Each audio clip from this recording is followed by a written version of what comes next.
Olá a todas, olá a todos.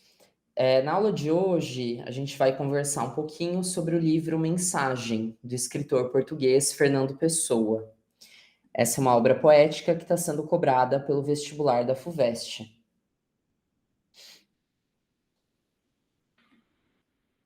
Bom, vocês já devem estar vendo a minha tela, né? Então vamos para os avisos iniciais.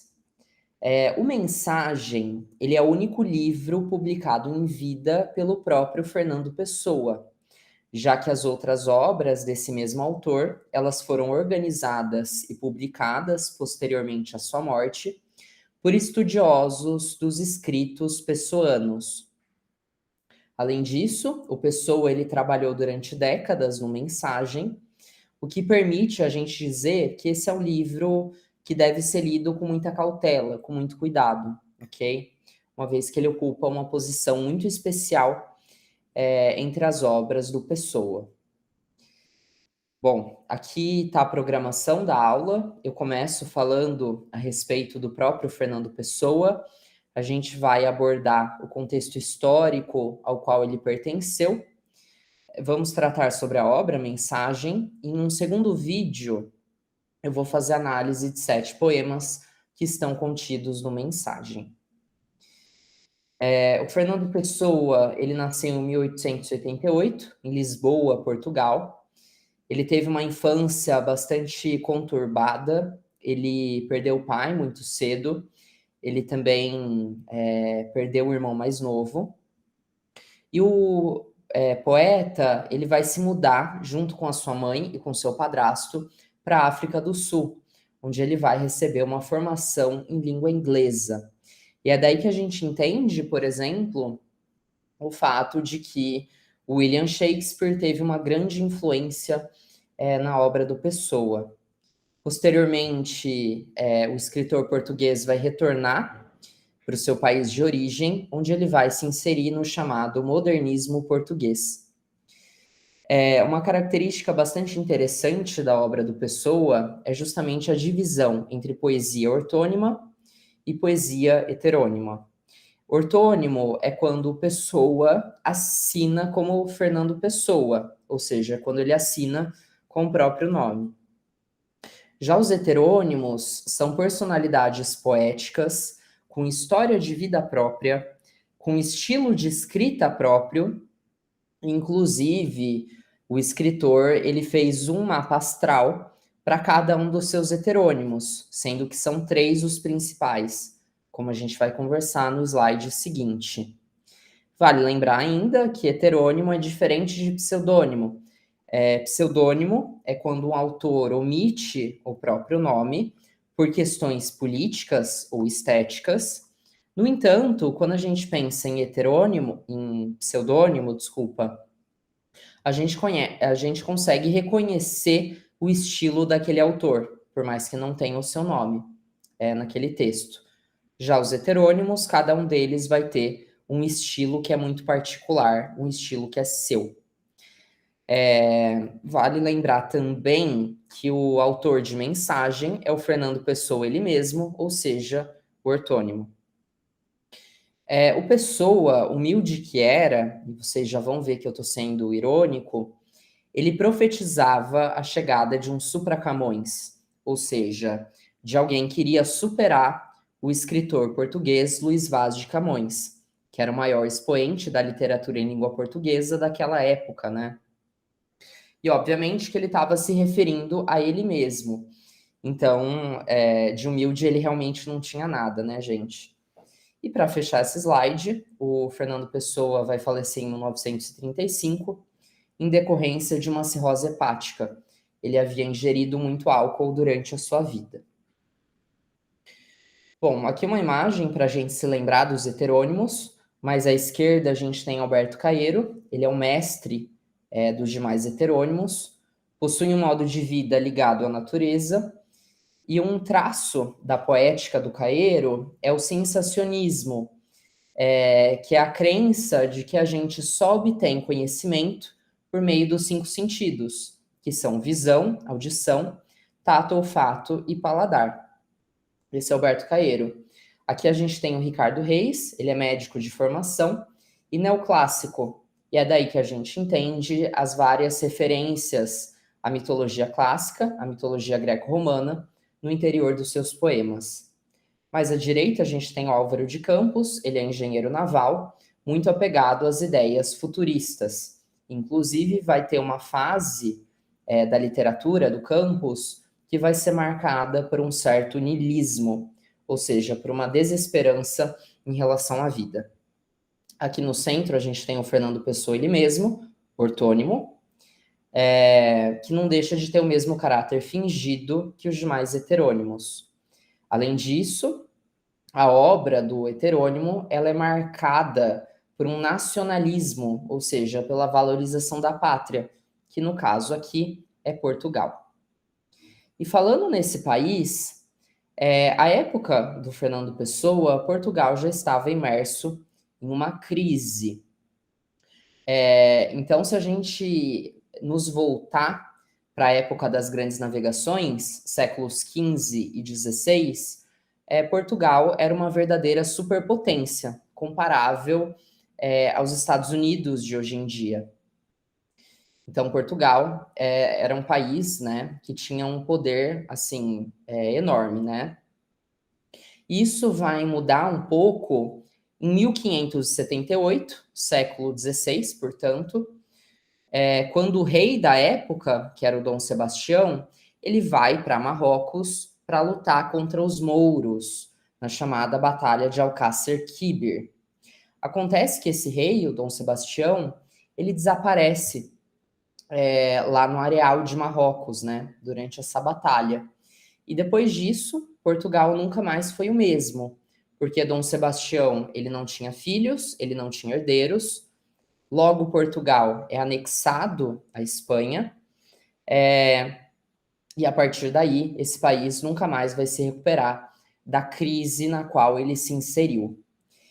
No século XX, né, portanto, estou dando um salto histórico, a gente tem a época em que o Fernando Pessoa viveu, e Portugal ainda estava imerso em uma crise, ainda estava imerso em ruínas.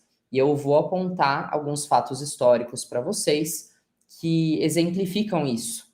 Então, no século XX, época do Fernando Pessoa, o que a gente tinha em Portugal? A gente tem o final da monarquia, com o assassinato do rei e com o assassinato do príncipe herdeiro. A gente tem o início de uma república que nasce a partir do caos. E, posteriormente, a gente vai ter a ditadura do Salazar. Tudo isso justificando para vocês que Portugal se encontrava em crise. Então, é um erro muito comum vocês acharem que o Fernando Pessoa ele está escrevendo na época das grandes navegações, quando Portugal se encontrava no auge. Isso não é verdade, ok? Bom, agora tratando especificamente sobre o livro Mensagem, essa é uma obra que teria como título Portugal. No entanto, um amigo do Pessoa o informou de que esse era o nome de uma loja de sapatos, o que não agradou o poeta, né? Que, portanto, mudou o nome do livro para Mensagem. Nos escritos do Pessoa, que foram encontrados depois da sua morte, a gente conseguia ler essa frase aqui em latim, mens agitate molem, tá? Que significa a matéria, aliás, desculpa, a mente move a matéria, tá? A mente move a matéria. Ou, como a gente pode inferir, né? O espírito comanda a história.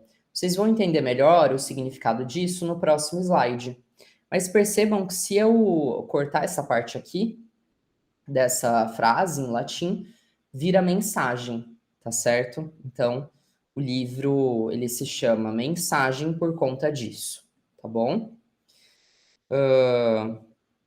Uma coisa que eu esqueci de avisar vocês é que essa frase em latim está contida na Eneida, tá? Do Virgílio, ok? Então, foi daí que o Pessoa tirou mens agitate molem. Outra curiosidade para vocês, Mensagem tem o mesmo número de letras que Portugal, inclusive as consoantes e as vogais, elas ocupam as mesmas posições, como vocês veem aqui no slide. E o que significa a mente move a matéria ou o espírito comanda a história? Isso traduz a concepção de história que está presente no livro. Então, se a gente pensar no Karl Marx, qual que é a concepção de história para esse sociólogo? De acordo com Marx, o que move a história é a luta de classes, como, por exemplo, burguesia versus proletariado. Mas no Mensagem, a gente vai ter uma outra concepção de história, de acordo com a qual Deus age por meio dos heróis e são esses seres extraordinários que produzem a história. Então, assim, não é a população geral, né, que gera os acontecimentos históricos, não são os fatos políticos, não são os fatos econômicos, né, que produzem a história. São os heróis que foram enviados por Deus, que agem em função de Deus, tá certo? E é daí que a gente entende aquela frase em latim que estava contida na Eneida, de que a mente move a matéria, ou o espírito comanda a história. É isso que significa, é essa concepção de história que está presente no Mensagem. Bom, esse é um livro que tem uma abordagem poética, então é um livro composto por poemas, mas também possui uma abordagem mística, lembrando que místico vem de misticismo, que é relativo a mistério. Então, existe um clima de mistério em Mensagem. E uma abordagem histórica, porque vai haver menção a pessoas, a personagens e a acontecimentos da história de Portugal. A gente não pode se esquecer também do aspecto mítico, portanto, vai haver a menção a vários mitos nessa obra, e aqui eu chamo a atenção de dois em particular. O mito de Ulisses. Ulisses é um navegador que supostamente teria descoberto Portugal, né, Lisboa, mais especificamente, e o mito de Dom Sebastião. Lembra que eu contei aquela história daquele rei que desaparece em 1578 na Batalha de Alcácer Quibir, em Marrocos, na qual ele lutava contra os mouros? Então, o sebastianismo é a crença messiânica no retorno desse rei, no retorno de Dom Sebastião. Tem gente que acredita nisso até hoje, né? Ou seja, no sebastianismo. Ou seja, algumas pessoas elas acham que Dom Sebastião vai retornar, tá? Lembrando que ele havia desaparecido, né? Então ele retornaria e ele seria o responsável por catapultar Portugal para o auge novamente, tá? Então ele seria o responsável por retirar Portugal da crise em que o país estava inserido. Mensagem também estabelece um diálogo muito claro com os Lusíadas, que é uma obra do Luís Vaz de Camões. Então, só para vocês terem uma ideia, existe um poema de Mensagem que se chama O Mostrengo. O Mostrengo nada mais é do que o gigante Adamastor, que é uma figura que a gente encontrava em Os Lusíadas e que representa o perigo dos mares, das grandes navegações. Então, existe um diálogo muito claro entre uma obra e outra. Vamos lembrar também que Fernando Pessoa, ele se via como um supra-Camões. E o Mensagem, ele possui características de uma epopeia, só que ele tem uma forma um tanto quanto mais moderna. Por que não é uma epopeia clássica? Porque o Mensagem, ele não conta uma única história, como é o caso de Os Lusíadas, né, de forma contínua.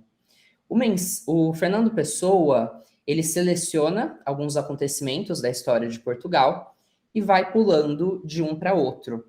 Então é por isso que não é uma epopeia clássica.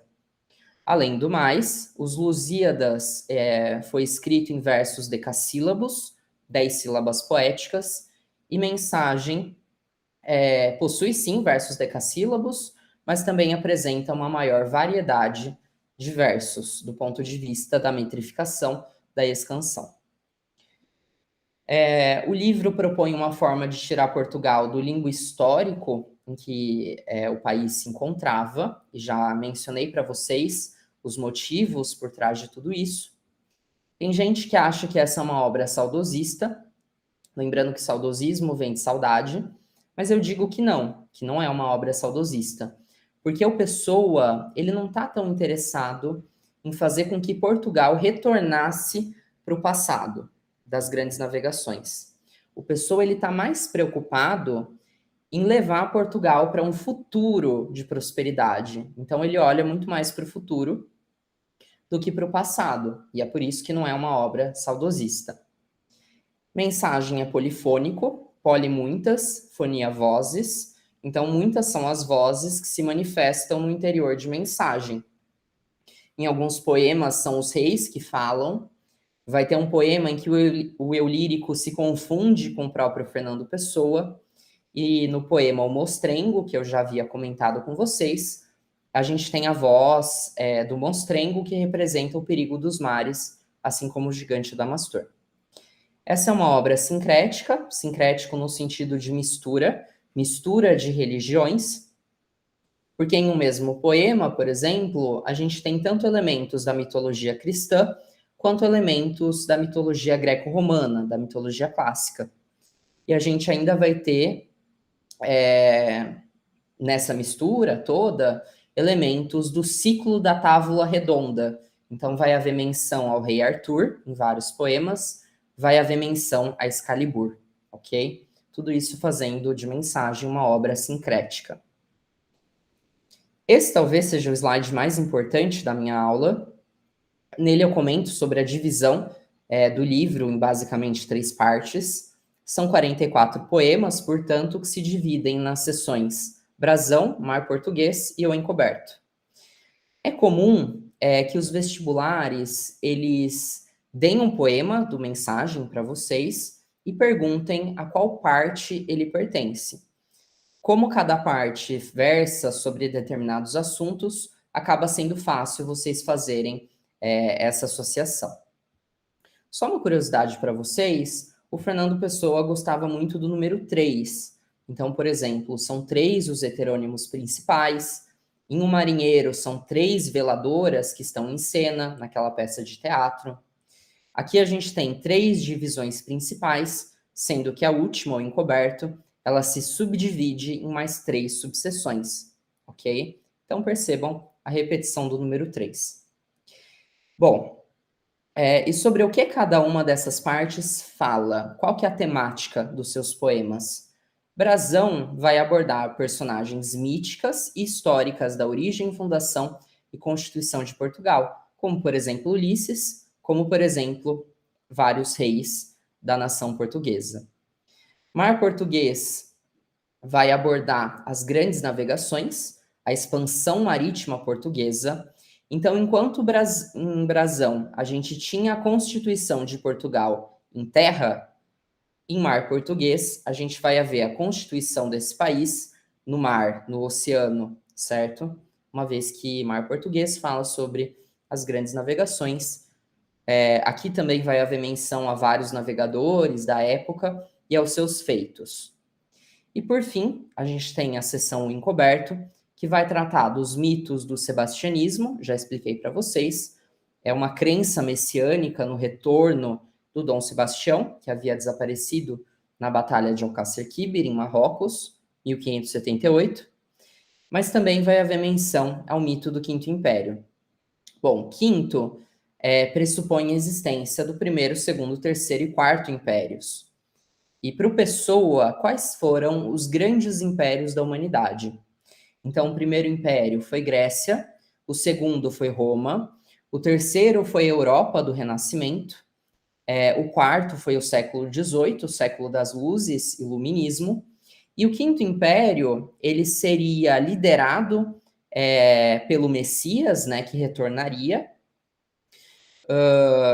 E qual nação ganha mais destaque aqui no Quinto Império? Qual nação encabeça o Quinto Império, lidera o Quinto Império? Obviamente que é Portugal, né? A gente está falando aqui de um escritor português como Fernando Pessoa. E é importante mencionar também que o Quinto Império, ele além de ser terreno, além de ser no plano material, ele também se dá no plano espiritual, ok? Então, acabei de falar para vocês qual que é os assuntos, né, principais de cada uma dessas partes. Agora vamos tratar das subdivisões, né? Já falei que o encoberto tem 3 subdivisões. Mar Português não tem nenhuma subdivisão, porque essa parte ela é fluida como a água do oceano, por exemplo. E já o brasão, ele vai ser subdividido de acordo com as partes do brasão das armas de Portugal. Então a gente vai ter uma subseção de brasão que se chama os campos, por exemplo. Aqui em vermelhinho a gente tem o campo dos castelos, em branquinho o campo das quinas. A gente vai ter outra subseção que se chama os castelos, tá? Outra que se chama as quinas, aqui em azulzinho. A gente vai ter uma seção, uma subseção, aliás, que vai se referir à coroa do brasão. E por fim, a gente vai ter uma outra subseção de brasão, que é o timbre, que diz respeito ao grifo, né, do brasão das armas de Portugal. Perfeito? Então, essa é a subdivisão do livro, né? Lembrando que ele é dividido em 3 partes e subdividido em tantas outras, como acabei de mencionar para vocês. E agora vai haver uma série de imagens para que vocês consolidem aquilo que eu julgo mais importante sobre essa obra. Aqui a gente tem o mito de Ulisses, tá? Já comentei com vocês. Aqui o Dom Sebastião, né, que é responsável pela constituição do sebastianismo, tá? E é interessante que vocês entendam que o sebastianismo não é necessariamente o retorno do Dom Sebastião na forma de um zumbi, na forma de um morto-vivo. Não é isso, tá, gente? O sebastianismo é a crença no retorno de um Messias, de um Salvador, tá? Que tiraria Portugal da crise. E não precisa necessariamente ser o Dom Sebastião zumbi. Pode ser, por exemplo, Supra Camões, tá? Então, daí vocês já entendem a megalomania do escritor Fernando Pessoa, ok? Tudo bem, gente? E aqui, o mito do Quinto Império, que também possui uma dimensão espiritual, não apenas terrena. Com isso, eu termino a primeira parte do livro, da aula sobre o livro Mensagem. Eu aguardo vocês na segunda parte, tá bom? Então, até logo.